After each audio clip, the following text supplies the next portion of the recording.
అందరికీ నమస్తే। ఈ రోజు మనం గరం మసాలా ప్రిపేర్ చేసుకుంటున్నాం అండి।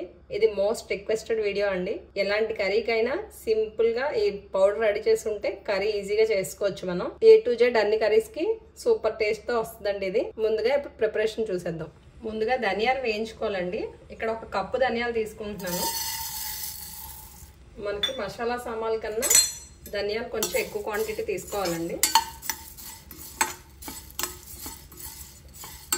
సిమ్ లో పెట్టుకొని ఫ్రై చేసుకోవాలి। ఇవి కలర్ చేంజ్ అయ్యే వరకు ఫ్రై చేసుకున్నాం సిమ్ లో పెట్టి। ధనియాలు ఫ్రై అయ్యండి, మనకి గోల్డెన్ కలర్ వచ్చిన వరకు ఫ్రై చేసుకోవాలి। సిమ్ లో పెట్టుకొని ఫ్రై చేయాలండి, ఇవి బేగా మాడిపోతాయి। ఇప్పుడు మనం తీసేసుకుందాం। ఇప్పుడు జీలకర్ర వేయించుకోవాలండి। మనం ధనియాలు ఎంత క్వాంటిటీ తీసుకున్నాం దానికి హాఫ్ క్వాంటిటీ జీలకర్ర తీసుకొని వేయించుకోవాలి।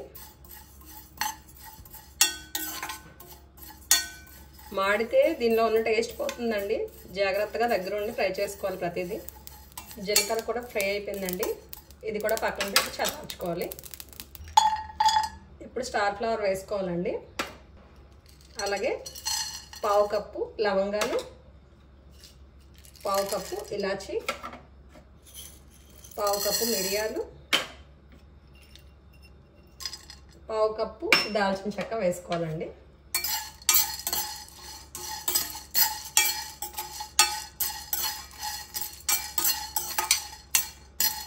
మనం ఏ కప్పుతో అయితే ధనియాలు తీసుకుంటామో అదే కప్తో హాఫ్ కప్పు జీలకర్ర తీసుకోవాలి।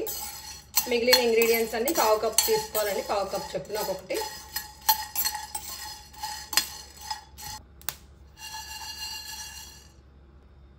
జాపత్రి అండి, చిన్నది, జస్ట్ స్మెల్ కోసం వేసుకుంటే సరిపోతుంది। ఒక్క ఎండుమిరపకాయ కట్ చేసి వేసుకోండి, మీ దగ్గర చిల్లీ ఫ్లేక్స్ ఉన్నా వేసుకోవచ్చు।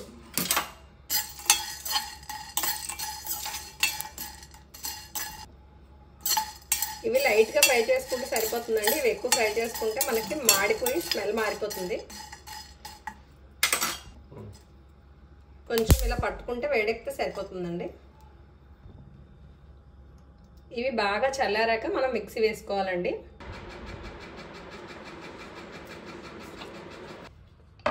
చల్లారాక మిక్సీ చేసుకున్నామండి, పౌడర్ అయితే రెడీ అయిపోయింది మనకి। ఇది బాగా చల్లారాలి, పూర్తిగా చల్లారే వరకు కంటైనర్లో వేసుకోకూడదండి।